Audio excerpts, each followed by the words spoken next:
மாண்புமிகு சட்டமன்ற பேரவை உறுப்பினர்களே வணக்கம்.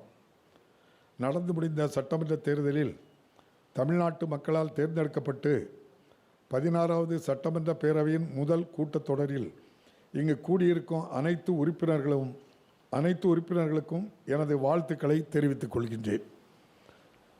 மக்களாட்சியின் கலங்கரை விளக்கமாக திகழும் இந்த மாமன்றத்தில் வீட்டிற்கும் ஒவ்வொரு சட்டமன்ற உறுப்பினரிடமும் எதிர்பார்க்கப்படும் கடமைகளை நீங்கள் ஒவ்வொருவரும் செவ்வனே நிறைவேற்றுவீர்கள் என உறுதியாக நம்புகிறேன்.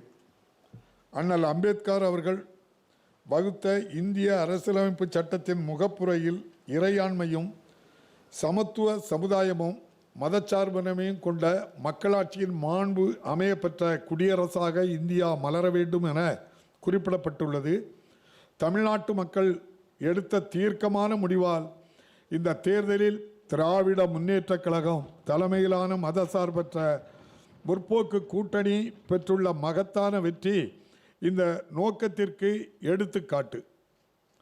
சமூக நீதி, ஆண் பெண் சமத்துவம், அனைவருக்குமான பொருளாதார நீதி, இடஒதுக்கீடு மூலம் அனைவருக்கும் வாய்ப்பு, கல்வி மற்றும் சமூக சீர்திருத்தத்தின் மூலம் முன்னேற்றம் ஆகிய திராவிட இயக்கத்தின் கொள்கைகளை இந்த அரசு தன் அடித்தளமாக கொண்டுள்ளது. இந்த அரசின் ஒவ்வொரு செயலும், ஒவ்வொரு சட்டமும், ஒவ்வொரு திட்டமும், ஒவ்வொரு முயற்சியும் கொள்கையை அடிப்படையாக கொண்டிருக்கும்.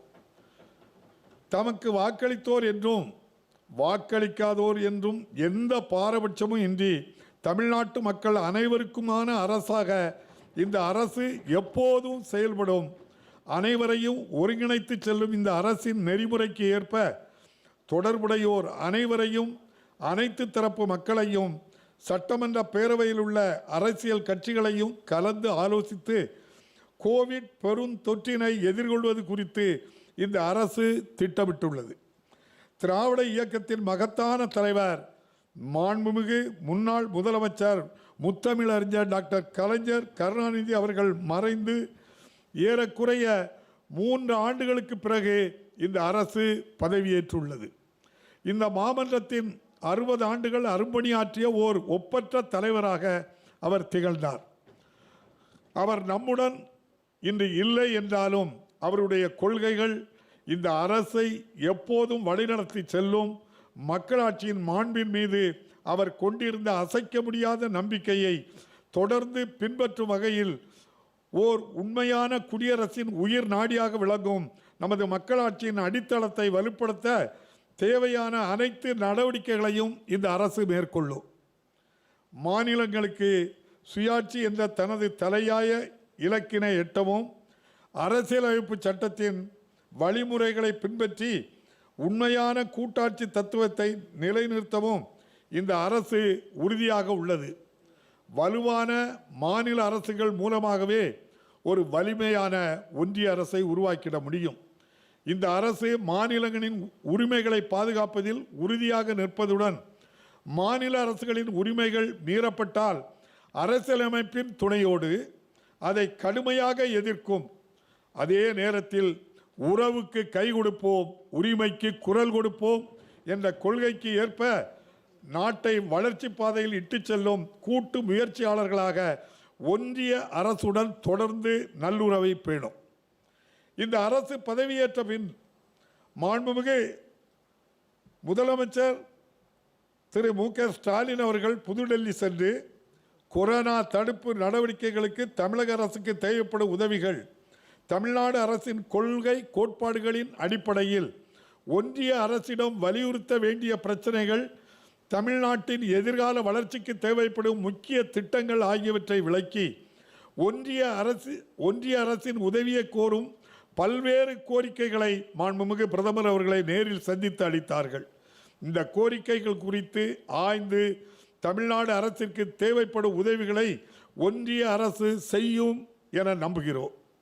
இந்த அரசு பதவியேற்ற போது தமிழ்நாட்டையும் நம் நாடு முழுவதையும் பெரும் அளவில் பாதித்திருந்த கோவிட் பெருந்தொற்றின் 2ஆம் அலை மிகப்பெரிய சவாலாக அமைந்திருந்தது. வாக்குப்பதிவு முடிந்த பின்னரும் கோவிட் தடுப்பு பணிகள் தொய்ந்த நிலையில் வாக்கு எண்ணிக்கை முடிவுற்றதை அடுத்து புதிதாக தேர்ந்தெடுக்கப்பட்ட சட்டமன்ற கட்சி தலைவராக இருந்தபோது மாண்புமிகு முதலமைச்சர் அவர்கள் மற்ற எல்லா பணிகளையும் விட கோவிட் பெருந்தொற்று நோய்க்கு எதிரான பணிகளுக்கு முன்னுரிமை அளித்தார்கள். ஆக்சிஜன் வசதி கொண்ட படுக்கைகள் உள்ளிட்ட மருத்துவ கட்டமைப்பு வசதிகள் போர்க்கால அடிப்படையில் கணிசமாக உயர்த்தப்பட்டன. முன் எப்போதும் இல்லாத அளவிற்கு அதிகரித்த ஆக்சிஜன் மற்றும் உயிர்காக்கும் மருந்துகளின் தேவையையும் சிறப்பு நடவடிக்கைகள் மூலம் இந்த அரசு நிறைவு செய்துள்ளது. முதலமைச்சரின் விரிவான மருத்துவ காப்பீட்டு திட்டத்தின் கீழ் காப்பீடு பெறப்படும் மருத்துவ சிகிச்சைகளை விரிவுபடுத்தி ஏழை மக்கள் தனியார் மருத்துவமனைகளிலும் கருப்பு பூஞ்சை தாக்கம் உள்ளிட்ட கோவிட் நோய்க்கான அனைத்து சிகிச்சைகளையும் பெறுவதற்கு வழிவகை செய்யப்பட்டுள்ளது. தடுப்பூசி போடும் பணிகள் தீவிரப்படுத்தப்பட்டுள்ளன.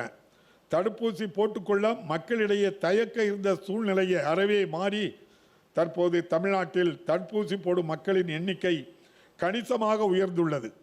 ஆனால் ஒன்றிய அரசால் வழங்கப்படும் தடுப்பூசியின் ஒதுக்கீடு போதுமானதாக இல்லை. எனவே தமிழ்நாட்டிற்கு ஒதுக்கீடு செய்யப்படும் தடுப்பூசிகளின் எண்ணிக்கையை உயர்த்திட வேண்டும் என்று தொடர்ந்து வலியுறுத்தி வருகிறோம். கோவிட் பெருந்தொற்றிற்கு எதிரான போரில் ஈடுபட்டுள்ள மருத்துவர்கள், செவிலியர்கள் உள்ளிட்ட மருத்துவ பணியாளர்கள் மற்றும் முன்கள பணியாளர்கள் பல்வேறு வகையில் ஊக்கப்படுத்தப்பட்டுள்ளனர். தமிழகமெங்கும் நடைபெறும் கொரோனா தடுப்பு பணிகளை தொடர்ந்து நேரில் சென்று ஆய்வு செய்து வரும் மாண்புமிகு முதலமைச்சர் அவர்கள் கோவை இஎஸ்ஐ மருத்துவமனையில் உள்ள முழு உடல் கவசம் அணிந்து கொரோனா சிகிச்சை பிரிவிற்கே நேரில் சென்று அங்கு சிகிச்சை பெறும் கொரோனா நோயாளிகளிடம் நலம் விசாரித்து அங்கு பணிபுரியும் மருத்துவர்களையும் செவிலியர்களையும் ஊக்கப்படுத்தினார்கள். கூடுதல் மருத்துவ பணியாளர்களும் நியமிக்கப்பட்டுள்ளனர். கோவிட் பெருந்தொற்று பரவலை எதிர்கொள்வதில் அயராமலும் தன்னலம் கருதாமலும் பணிபுரியும் முன்கள பணியாளர்கள் அனைவருக்கும் அரசின் சார்பில் எனது நன்றியையும் பாராட்டுகளையும் தெரிவித்துக் கொள்கிறேன்.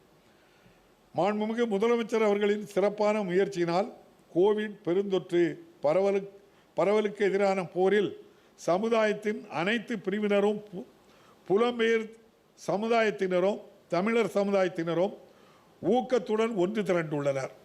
பெரு நிறுவனங்கள், சிறுதொழில் நிறுவனங்கள், வணிகர் சங்கங்கள், அரசு சாரா தொண்டமைப்புகள், அரசியல் கட்சிகள், கலைத்துறையினர், தன்னார்வலர்கள் என அனைவரும் கோவிட் பெருந்தொற்றை எதிர்கொள்வதில் இந்த அரசுடன் தோளோடு தோளாக நின்று செயல்படுகின்றனர்.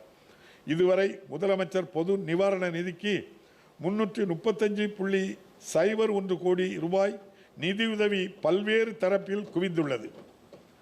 இத்தொகையில் 141 கோடியே 10 லட்சம் ரூபாய் உடனடியாகவும் வெளிப்படையாகவும் உயிர்காக்கும் மருந்துகளையும் கருவிகளையும் கொள்முதல் செய்வதற்கு பயன்படுத்தப்பட்டுள்ள நிலையில் அரசு மருத்துவமனையில் திரவ மருத்துவ ஆக்சிஜன் வழங்குவதற்காக 50 கோடி ரூபாய், கோவிட் பெருந்தொற்றின் மூலம் 3ஆம் அலை தொடர்பான முன்னேற்பாடு நடவடிக்கைகளுக்கு ரூபாய் 50 கோடியும் ஒதுக்கப்படும். பெருந்தொற்று பரவல் சூழலில் மக்களின் வாழ்வாதாரம் பாதுகாக்கப்பட வேண்டியதின் அவசியத்தையும், வருமானமின்றி பாதிக்கப்பட்டுள்ள மக்களுக்கு உதவி வழங்க வேண்டும் என்பதையும் உணர்ந்துள்ள இந்த அரசு மாநிலத்தில் உள்ள 2.1 கோடி அரிசி குடும்ப அட்டைதாரர்களுக்கு ரூபாய் 4000 ரூபாய் நிவாரணத் தொகையை 2 தவணைகளாக மொத்தம் 8,393 கோடி ரூபாய் நிதியுதவியை மே, ஜூன் மாதங்களில் வழங்கியுள்ளது. உலகின் தலைசிறந்த பொருளாதார நிபுணர்கள் பலரும் பொருளாதாரம் பெருமளவில் பாதிக்கப்பட்டுள்ள இப்பேரிடர் காலத்தில் ஏழை எளியோருக்கு நேரடியாக நிவாரணத் தொகை வழங்குவதே சரியான நடவடிக்கை என வலியுறுத்தி வரும் நிலையில் அதை ஒட்டியே தமிழக அரசும் இந்த திட்டத்தை செயல்படுத்தியுள்ளது. நுகர்வோர் தேவையை ஊக்குவிக்கும் பொருளாதார சுழற்சி இயல்பு நிலைக்கு திரும்பிடவும் இது உதவும். இது தவிர 466 ரூபாய் மதிப்பிலான 14 வகையான அத்தியாவசிய மளிகை பொருட்கள் அடங்கிய தொகுப்புகளும் 977.11 கோடி ரூபாய் செலவில் அனைத்து அரிசி அட்டைதாரர்களுக்கும் வழங்கப்பட்டு வருகின்றன. மேலும் மே, ஜூன் மாதங்களுக்கு மாநிலத்தில் உள்ள அனைத்து அரிசி குடும்ப அட்டைதாரர்களின் குடும்பத்தில் உள்ள ஒவ்வொரு நபருக்கும் கூடுதலாக 5 கிலோ அரிசி வழங்கப்பட்டு வருகிறது. இதனால் மாநில அரசுக்கு கூடுதலாக 687.84 கோடி ரூபாய் செலவு ஏற்படும். ஏழையின் சிரிப்பில் இறைவனை காண்போம் என்று பேரறிஞர் அண்ணாவின் கொள்கையை மனதில் கொண்டு செயல்படும் இந்த அரசு கொரோனாவால் பாதிக்கப்பட்டவர்களுக்கு வாழ்வாதார உதவியாக மொத்தம் ரூபாய் 10,068 கோடியை இந்த அரசு பதவியேற்றது முதல் வழங்கியுள்ளது. மேலும் கோவிட் பெருந்தொற்றின் 3ஆம் அலை ஏற்பட வாய்ப்புள்ளது என மருத்துவ வல்லுநர்கள் எச்சரித்துள்ள நிலையில் இதை சமாளிப்பதற்கான அனைத்து நடவடிக்கைகளையும் இந்த அரசு மேற்கொள்ளும். அதற்கேற்ப மருத்துவ கட்டமைப்பு வசதிகள் மேலும் வலுப்படுத்தப்பட்டு வருகின்றன. 11 புதிய மருத்துவக் கல்லூரிகளை அமைப்பது உள்ளிட்ட மருத்துவ துறையில் நடைபெற்று வரும் அனைத்து கட்டுமான பணிகளும் விரைந்து முடிக்கப்பட்டு வருகின்றன. சென்னை கிங் மருத்துவமனை வளாகத்தில் 250 கோடி ரூபாய் மதிப்பீட்டில் 500 படுக்கை வசதிகள் கொண்ட புதிய பன்னோக்கு சிறப்பு மருத்துவமனை கட்டப்பட உள்ளது. மாநிலத்தில் உள்ள பல அரசு மருத்துவமனைகளில் ஆக்சிஜன் சேமிப்பு உற்பத்தி திறனும் மேலும் அதிகரிக்கப்பட்டு வருகின்றன. திரவ மருத்துவ ஆக்சிஜனையும் அது தொடர்புடைய கருவிகளையும் தயாரிக்கும் தொழிற்சாலைகளை தமிழ்நாட்டில் நிறுவுவதற்கு தனியார் முதலீட்டாளர்களுக்கு சிறப்பு தொகுப்பு சலுகைகளை இந்த அரசு வழங்குகின்றது. மாநிலங்களின் கோரிக்கைகளுக்கு செய்யுமெடுத்து தேசிய அளவில் தடுப்பூசிகளை கொள்முதல் செய்து அனைவருக்கும் இலவசமாக வழங்கும் கொள்கையை மீண்டும் ஏற்றுக்கொண்ட ஒன்றிய அரசின் முடிவை இந்த அரசு வரவேற்கிறது. இந்த ஆண்டு இறுதிக்குள்ளாக நாட்டில் உள்ள 18 வயதுக்கு மேற்பட்ட அனைத்து மக்களுக்கும் கோவிட் பெருந்தொற்றுக்கு எதிரான தடுப்பூசியை வழங்குவதற்காக போதிய அளவில் தடுப்பூசி கிடைப்பதை உறுதி செய்யுமாறு இந்த அரசு ஒன்றிய அரசை வலியுறுத்தி வருகின்றது. தமிழ் மொழியின் பெருமை அனைத்து ஒன்றிய அரசு அலுவலகங்களிலும் தமிழ் மொழி இணை அலுவல் மொழியாக பயன்படுத்த வேண்டும் என்றும் இதற்காக அரசியலமைப்பு சட்டத்தின் பிரிவு 343 உரிய திருத்தங்களை மேற்கொள்ளவும் ஒன்றிய அரசை வலியுறுத்தும். சென்னையில் உள்ள செம்மொழி தமிழாய்வு மத்திய நிறுவனத்திற்கு புத்துயிர் அளிக்கப்படும். இந்த நிறுவனத்தை வேறு எந்த பல்கலைக்கழகத்துடன் இணைக்காமல் அதன் தன்னாட்சி நிலை பாதுகாக்கப்பட வேண்டும் என்றும் ஒன்றிய அரசை இந்த அரசு வலியுறுத்தும். ஈழத் தமிழர்களுக்கு சம குடிமைசார் மற்றும் அரசியல் உரிமைகளை உறுதி செய்திட இலங்கை அரசை அறிவுறுத்துமாறு ஒன்றிய அரசு வலியுறுத்தப்படும். இலங்கை தமிழ் அகதிகளுக்கு இந்திய குடியுரிமை வழங்க தேவையான சட்டங்களையும் சட்ட திருத்தங்களையும் மேற்கொள்ளுமாறும் இந்த அரசு ஒன்றிய அரசை வற்புறுத்தும். தமிழ்நாட்டில் சட்டம் ஒழுங்கை நிலைநாட்டுவதற்கு இந்த அரசு உயர் முன்னுரிமை அளிக்கும். ஜாதி மத பிரச்சனைகள் இல்லாத அமைதியான இணக்கமான சமூக சூழல் என்பது மாநிலத்தின் வளர்ச்சிக்கு முற்றிலும் இன்றியமையாதது. மேலும் மாநிலத்தில் உள்ள அனைத்து தரப்பு மக்களுக்கும் சமத்துவத்தையும் நீதியையும் இந்த அரசு உறுதிப்படுத்தும். சட்டம் ஒழுங்கை திறம்பட பராமரிப்பதை உறுதி செய்வதற்கும் குற்றங்களை தடுப்பதற்கும் காவல்துறை பணியாளர்களை தொடர்ந்து ஊக்கப்படுத்த வேண்டும். இந்த வகையில் காவல்துறையினருக்கும் அவர்கள் பாதுகாத்து சேவையாற்றும் மக்களுக்கும் இடையிலான நல்லுறவே காவல் பணியின் இன்றியமையாத குறிக்கோள் என்று இந்த அரசு நம்புகிறது. இத்தகைய நல்லுறவை மேலும் வலுப்படுத்துவதற்காக காவல்துறையினருக்கு தேவையான பயிற்சி உள்ளிட்ட பல்வேறு நடவடிக்கைகள் மேற்கொள்ளப்படும். காவல்துறை பணியாளர்களின் குறை தீர்க்கும் செயல்முறைகள் வலுப்படுத்தப்படும். கருணை அடிப்படையிலான நியமனங்கள், குறிப்பாக பணிக்காலத்தில் இறந்தவர்களின் குடும்பத்தினருக்கான நியமனங்கள் விரைவுபடுத்தப்படும். அரசின் வருவாய் மற்றும் செலவினங்களை பெருமளவில் பாதிக்கக்கூடிய எண்ணற்ற அரசு வழக்குகள் பல்வேறு நிலைகளில் நிலுவையில் உள்ளன. அனைத்து வழக்குகளுக்கும் விரைவாக தீர்வு காண்பதற்கும் உரிய காலகட்டத்தில் முடிவு எட்டப்படும் வரை அரசு ஒரு தரப்பாக உள்ள வழக்குகளை முனைப்புடன் கண்காணிப்பதற்கும் புதிய மேலாண்மை அமைப்புகளை நடைமுறைகளையும் இந்த அரசு உருவாக்கும். பரிவுள்ள ஆளுமை என்பது இந்த அரசின் முக்கிய கோட்பாடாகும். உங்கள் தொகுதியில் முதலமைச்சர் என்ற திட்டத்தின் கீழ் பெறப்படும் அனைத்து மனுக்கள் மீதும் 100 நாட்களுக்குள் தீர்வு காண்பதற்காக மாண்புமிகு முதலமைச்சர் அவர்கள் ஏற்கனவே சிறப்பு அலுவலர் ஒருவரை நியமித்துள்ளார். இத்திட்டத்தின் கீழ் பெறப்பட்ட மனுக்களில் பெருந்தொற்று பரவல் காலத்திலும் இதுவரை 63,500 மனுக்களுக்கு தீர்வு காணப்பட்டுள்ளது என்பதை இந்த அவைக்கு தெரியப்படுத்தி மகிழ்ச்சி அடைகிறேன். கோவிட் பெருந்தொற்று அனைத்து துறைகளின் செயல்பாடுகளையும் பாதித்துள்ளதோடு பொருளாதாரத்திலும் நிர்வாக அமைப்புகளிலும் உள்ள பலவீனங்களையும் வெளிப்படுத்தியுள்ளது. அதே வேளையில் நீண்ட காலமாக நிலுவையில் உள்ள அமைப்பு சார்ந்த சீர்திருத்தங்களை மேற்கொள்வதற்கான ஊக்கத்தையும் வாய்ப்பையும் இத்தகைய நிகழ்வுகள் ஏற்படுத்தியுள்ளன. தற்போது மனிதவள மேலாண்மைக்கான அமைப்பு முறை, மிக முக்கியமான தரவு அமைப்புகள், தணிக்கை, கண்காணிப்பு செயற்பாடுகள் ஆகியவை முழுவதுமாக சீர் செய்யப்பட வேண்டுமென இந்த அரசு கருதுகிறது. பொறுப்புடைமையை தக்க வைத்து அதை மேம்படுத்துவதோடு நடைமுறைகளையும் செயல்பாடுகளையும் எளிமையாக்குவதன் மூலம் இந்த அரசால் செலவிடப்படும் ஒவ்வொரு ரூபாயும் குடிமக்களுக்கு முழுமையாக பலனளிப்பதை இந்த அரசு உறுதி செய்யும். மின் ஆளுமையை ஊக்குவித்து இணையவழி மூலம் அரசு சேவைகளை பெறுவதற்கான வழிகளை உயர்த்தி வெளிப்படைத்தன்மையையும் பொறுப்புடைமையும் உறுதிப்படுத்துவதற்கான அனைத்து முயற்சிகளையும் இந்த அரசு மேற்கொள்ளும்.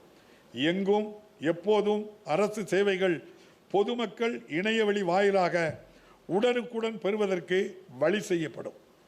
பொதுமக்களுக்கு இயற்கை பேரிடர் தொடர்பான செய்திகளையும் எச்சரிக்கை தகவல்களையும் சரியான நேரத்தில் தெரிவிப்பதற்காக புதிய தொழில்நுட்ப சேவைகள் வழங்கப்படும். அரசு சாரா அமைப்புகள் உட்பட சுற்றுப்புறத்தில் உள்ள முதலில் உதவக்கூடியவர்களுக்கு பேரிடர் காலத்தில் ஆரம்ப கட்ட மீட்பு பணிகளை மேற்கொள்வதற்கான பயிற்சி அளிக்கப்படும். மேலும் பேரிடர் மீட்பு பணிகளுடன் மேலாண்மையில் ஈடுபட்டுள்ள அரசு அலுவலர்களின் செயல்பாடுகளுடன் அவர்களின் செயல்பாடு ஒருங்கிணைக்கப்படும். தூய்மையான நிர்வாகத்தை உறுதி செய்வதே இந்த அரசின் முன்னுரிமை ஆகும். மக்கள் பிரதிநிதிகள், அரசு அலுவலர்கள் உள்ளிட்ட அனைவரின் மீதான புகார்களையும் விசாரிக்க லோக் ஆயுக்தா அமைப்பிற்கு புத்துயிரும் உரிய அதிகாரமும் அளிக்கப்படும். ஊழல் தடுப்பு மற்றும் விழிப்புணர்வு ஆணையரகம் முடுக்கிவிடப்பட்டு நிலுவையில் உள்ள புகார்கள் மீது விரைவாக விசாரணை மேற்கொள்ளப்படும். பல்வேறு அரசு அமைப்புகளால் வழங்கப்படும் பொது சேவைகளை முறைப்படுத்திட சேவைகள் உரிமை சட்டம் அறிமுகப்படுத்தப்படும்.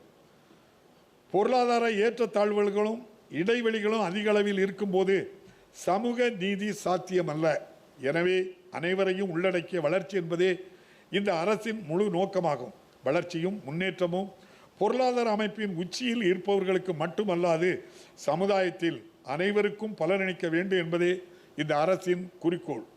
கடந்த சில ஆண்டுகளில் தமிழ்நாட்டில் பொருளாதார வளர்ச்சி மந்த நிலையில் உள்ளதை காண்கிறோம்.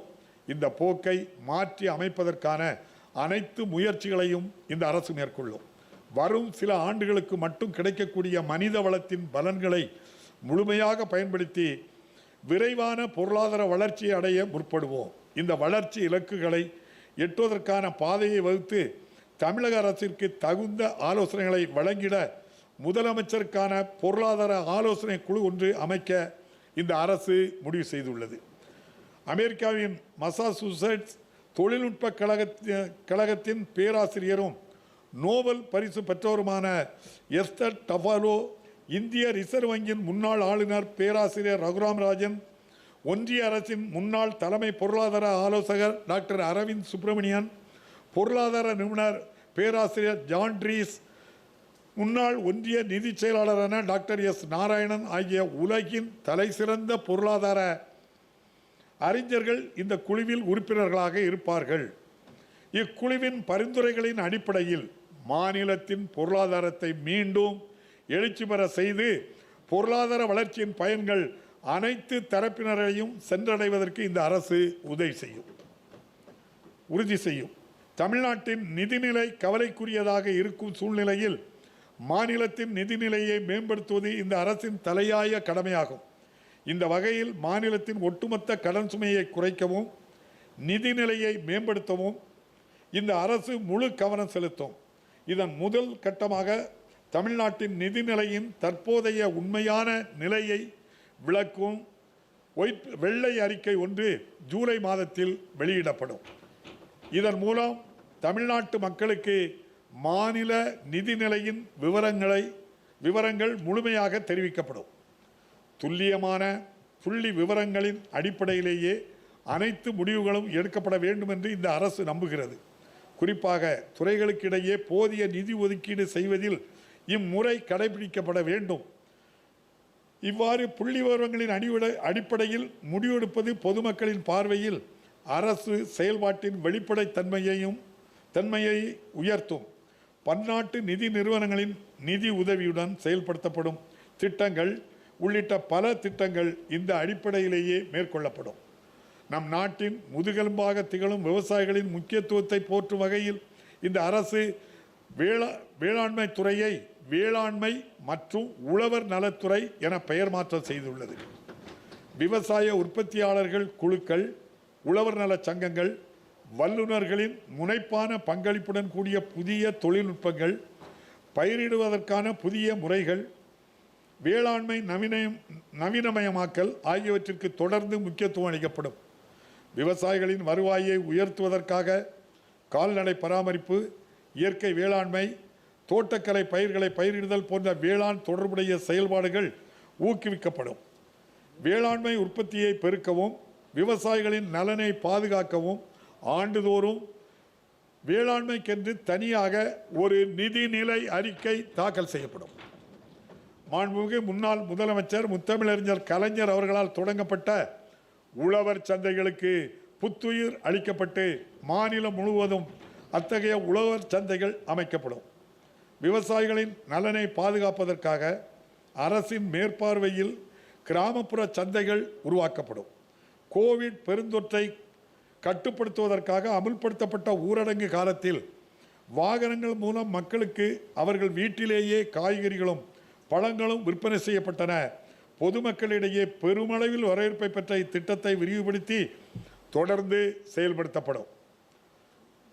2020-21 ஆண்டில் 125 லட்சம் மெட்ரிக் டன் உணவு தானிய உற்பத்தி என்ற இலக்கினை அடைய இந்த அரசு அனைத்து நடவடிக்கைகளையும் மேற்கொள்ளும். காவிரி டெல்டா பகுதியில் குறுவை சாகுபடிக்காக திட்டமிட்டபடி இந்த ஆண்டு ஜூன் மாதம் 12ஆம் தேதியன்று மேட்டூர் அணை திறக்கப்பட்டுள்ளது. கடமடை பகுதிகள் வரை நீர் சென்றடைவதை உறுதி செய்வதற்காக 4061 கிலோமீட்டர் நீளமுள்ள கால்வாய்கள் தூர்வாரும் பணிகள் போர்க்கால அடிப்படையில் மேற்கொள்ளப்பட்டு வருகின்றன. தமிழ்நாடு போன்ற நீர் பற்றாக்குறை உள்ள மாநிலத்திற்கு நீர்வள மேலாண்மை மிகவும் முக்கியமானதாகும். எனவேதான் நீர் வளங்களுக்கென ஒரு தனி அமைச்சகம் இந்த அரசால் உருவாக்கப்பட்டுள்ளது. நிலத்தடி நீரை சார்ந்துள்ள விவசாயிகள் மற்றும் பொதுமக்கள் நலனை பாதுகாப்பதற்காக நிலத்தடி நீர் பயன்பாட்டை முறைப்படுத்துவதற்கான புதிய சட்டம் ஒன்று இயற்றப்படும். இளைஞர்களின் ஆர்வத்தையும் ஆற்றலையும் பயன்படுத்தி தமிழ்நாட்டில் உள்ள நீர் வளங்கள் மீட்டெடுக்கப்பட்டு பாதுகாக்கப்படும். மாநிலங்களுக்கு இடையேயான நதிநீர் பிரச்சனைகளில் தமிழ்நாட்டின் உரிமைகளை பாதுகாக்க இந்த அரசு உறுதியான நடவடிக்கைகளை எடுக்கும். மாண்புமிகு உச்சநீதிமன்றத்தின் தீர்ப்புக்கு எதிராக கர்நாடக அரசால் திட்டமிடப்பட்டுள்ள மேகதாது திட்டத்தை நிராகரிக்க வேண்டும் என்று ஒன்றிய அரசை இந்த அரசு தொடர்ந்து வலியுறுத்தும். முல்லைப் பெரியாறு அணையின் வலுப்படுத்தும் எஞ்சியுள்ள பணிகளையும் மேற்கொள்ள தேவையான அனுமதிகளை விரைந்து வழங்குமாறு கேரள அரசையும் ஒன்றிய அரசையும் இந்த அரசு கேட்டுக்கொள்ளும்.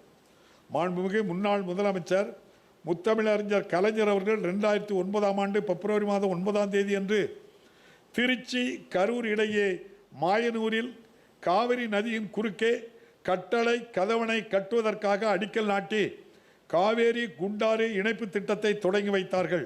அத்திட்டத்தை விரைவுபடுத்திட இந்த அரசு உறுதி பூண்டுள்ளது. அத்திக்கடவு அவிநாசி திட்ட பணிகளை முடித்திட இந்த அரசு உறுதியாக உள்ளது. பரம்பிக்குளம் ஆழியாறு ஒப்பந்தத்தின் கீழ் இடைமலையாறு அணை கட்டுமானத்தை கேரள அரசு நிறைவு செய்துள்ளதை அடுத்து அதன் தொடர்ச்சியாக ஆனமலையாறு அணை கட்டுவதற்காக கேரள அரசுடன் இந்த அரசு பேச்சுவார்த்தை தொடங்கும். கச்சத்தீவை மீட்க ஒன்றிய அரசுக்கு தொடர்ந்து அழுத்தம் கொடுப்பது உட்பட நமது மீனவர் சமூகத்தின் நலன்களை இந்த அரசு பாதுகாக்கும். இலங்கை கடற்படையினரால்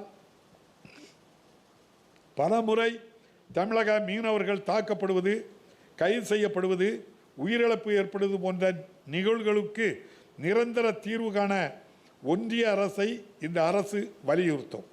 கடல்சார் மற்றும் உள்நாட்டு மீனவர்களின் அனைத்து நலன்களையும் பாதுகாப்பதற்காக மீனவர்கள் நலனிற்கான தேசிய ஆணையத்தை அமைக்குமாறு ஒன்றிய அரசிடம் இந்த அரசு கோரும்.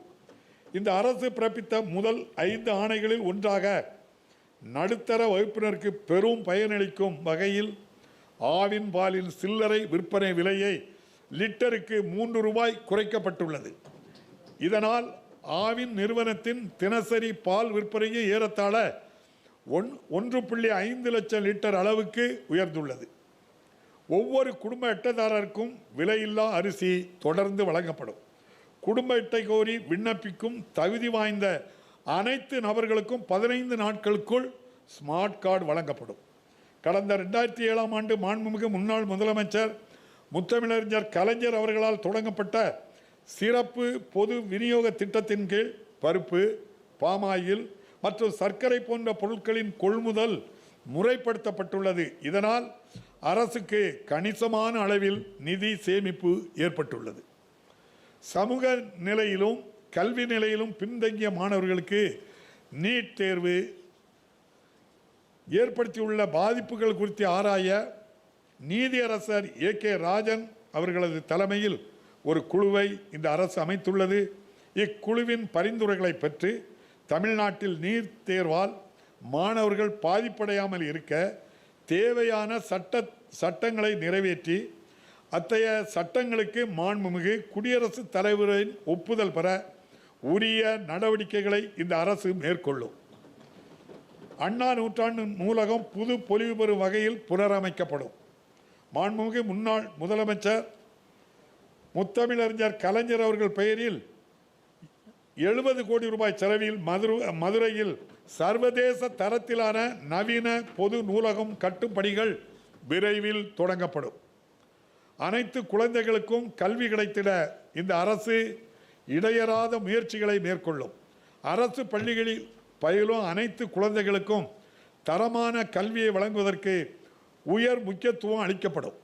2019-20ஆம் ஆண்டில் ஒன்றிய அரசின் கல்வி அமைச்சகத்தால் கொண்டு வரப்பட்ட செயல்திறன் தர குறியீட்டு PGI தரவரிசை பட்டியலில் கற்றல் வெளிப்பாடு மற்றும் தரத்தில் தமிழ்நாடு பின்தங்கிவிட்டது.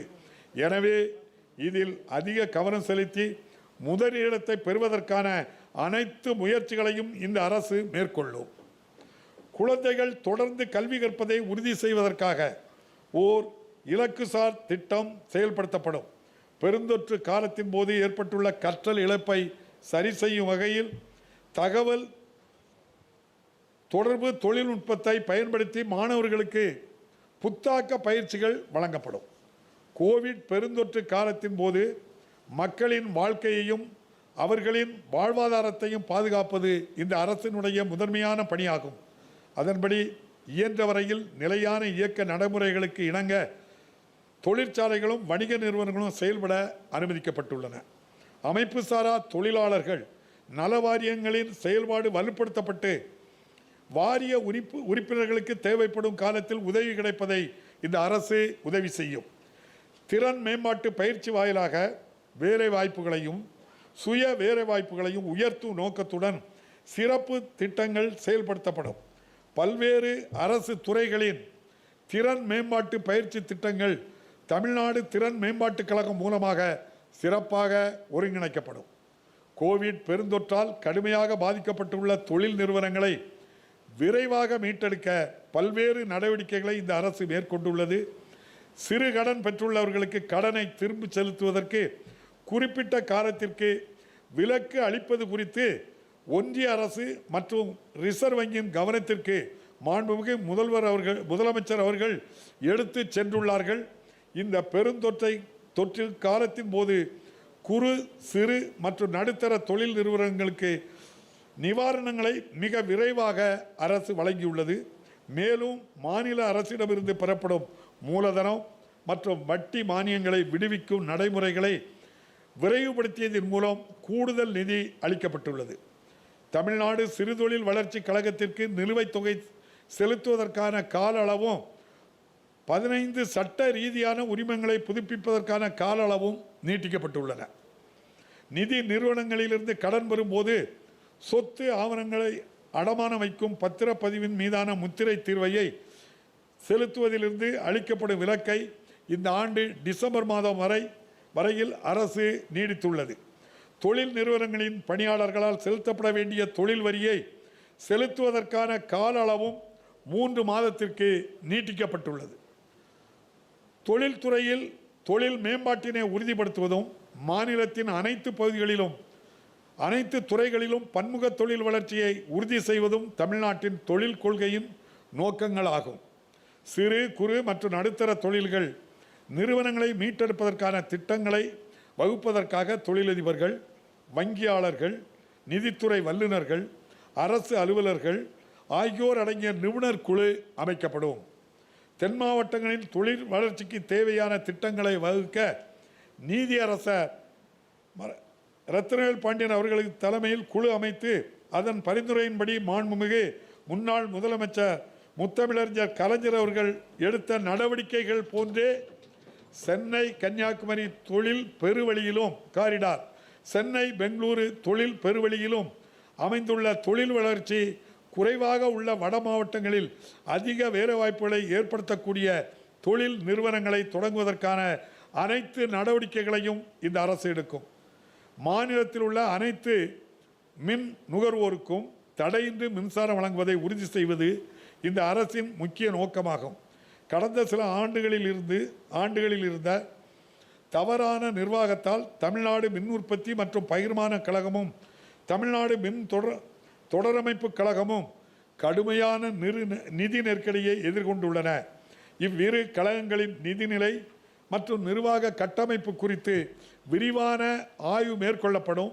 நீண்ட காலமாக நிலுவையில் உள்ள மின் உற்பத்தி திட்டங்களை விரைவாக நிறைவேற்றுவதன் மூலம் பழைய செயல்திறன் குறைந்த காற்றாலைகளை புனரமைத்து புதுப்பிக்கத்தக்க ஆற்றல் உற்பத்தியை ஊக்குவிப்பதன் மூலமும் மின் உற்பத்தி திறன் உயர்த்தப்படும். நவீன தொழில்நுட்பங்களையும் நுண் மின் கட்டமைப்புகளையும் பயன்படுத்தி மின் சேமிப்பை உயர்த்துதல் மற்றும் விநியோகத்தில் மின் இழப்புகளை குறைத்தல் ஆகியவற்றிற்கு அதிக முக்கியத்துவம் அளிக்கப்படும். உள்ளாட்சி அமைப்புகளின் தன்னாட்சி கொள்கை மீது இந்த அரசு உறுதியான நம்பிக்கை கொண்டுள்ளது.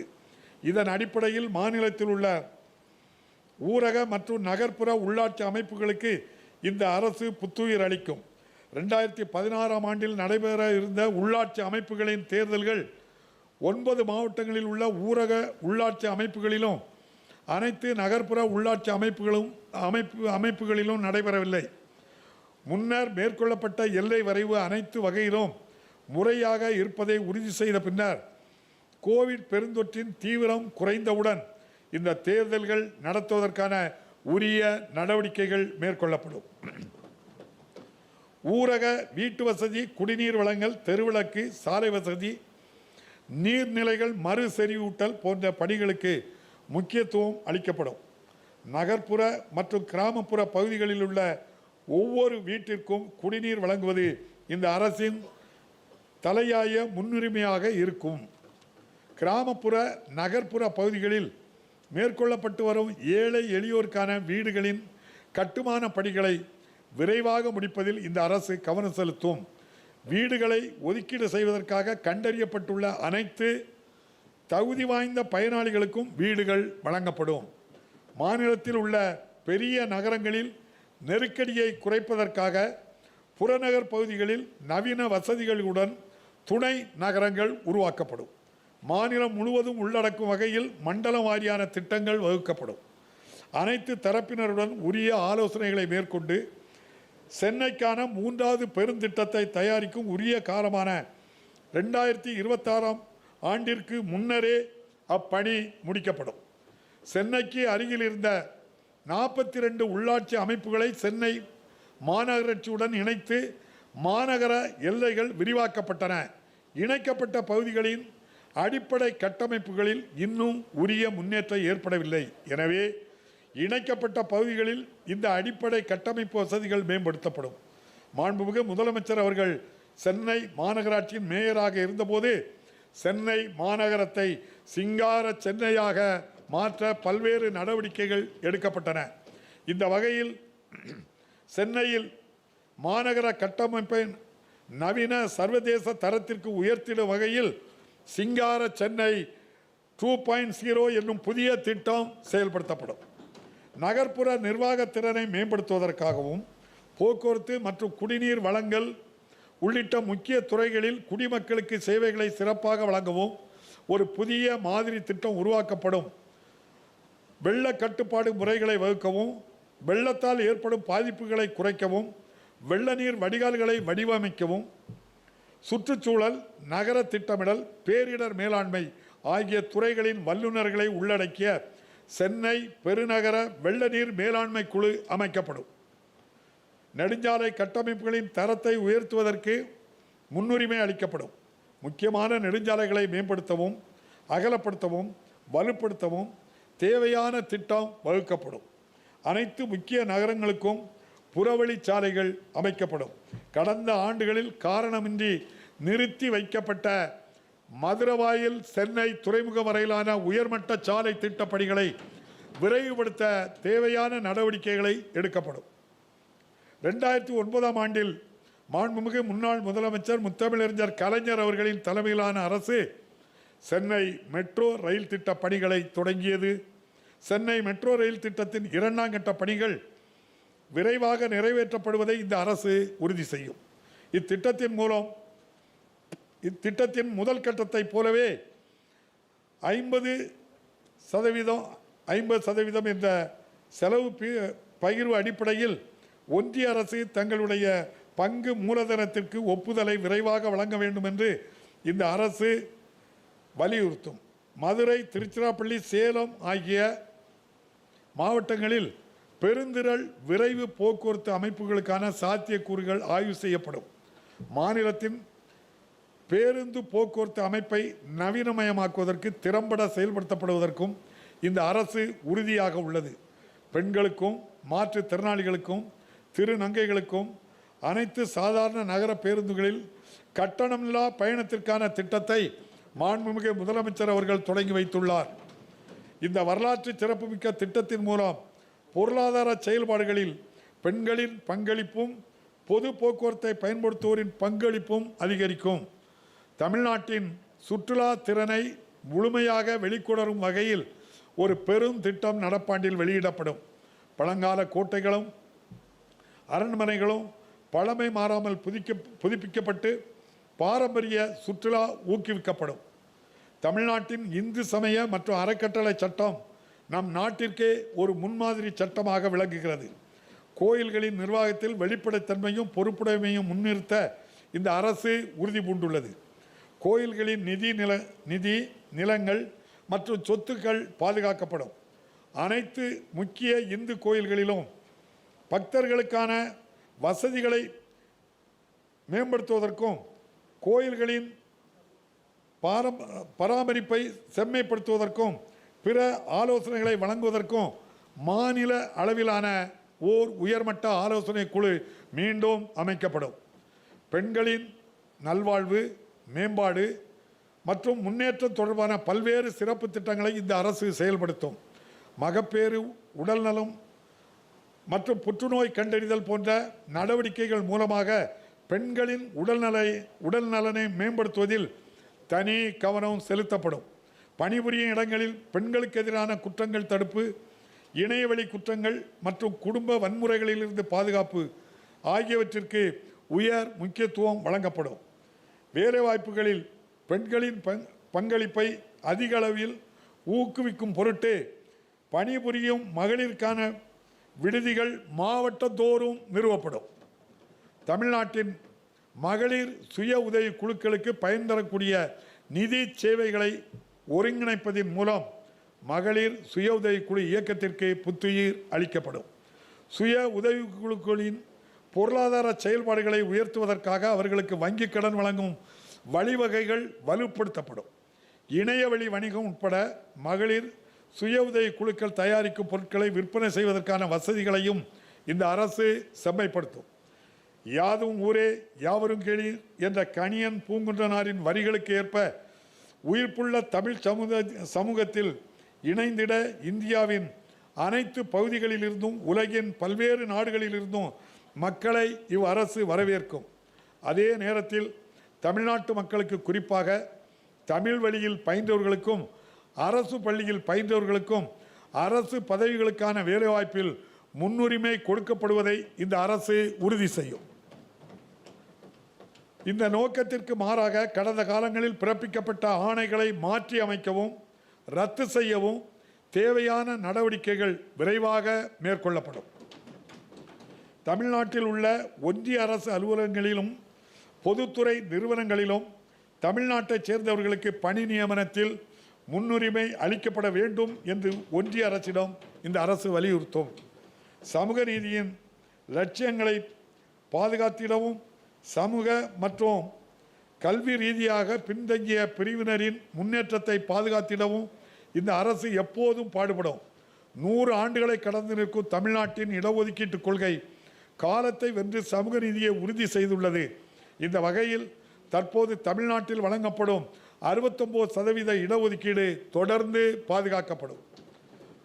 ஒன்றிய அரசின் இதர பிற்படுத்தப்பட்டோருக்கான இடஒதுக்கீட்டில் சமூக பொருளாதார நிலையில் முன்னேற்றம் அடைந்தவர்களை நிர்ணயிப்பதற்கான வருமான அளவுகோல்களை நீக்கவும், அவை நீக்கப்படும் வரையில் தற்போதைய வருமான வரம்பினை 8 லட்சம் ரூபாயில் இருந்து 25 லட்சம் ரூபாயாக உயர்த்தவும் இந்த அரசு ஒன்றிய அரசை வலியுறுத்தும். வெவ்வேறு சமூகங்களின் பின்தங்கிய நிலையை நிர்ணயிப்பதில் மாநில அரசின் அதிகாரம் எவ்வகையிலும் பாதிக்கப்படாமல் இருப்பதையும் இந்த அரசு உறுதி செய்யும். அரசு பணிகளில் ஆதி திராவிடர் மற்றும் பழங்குடியினருக்கான நிரப்பப்படாத காலியிடங்களை சிறப்பு நியமனங்களின் மூலம் நிரப்பப்படும்.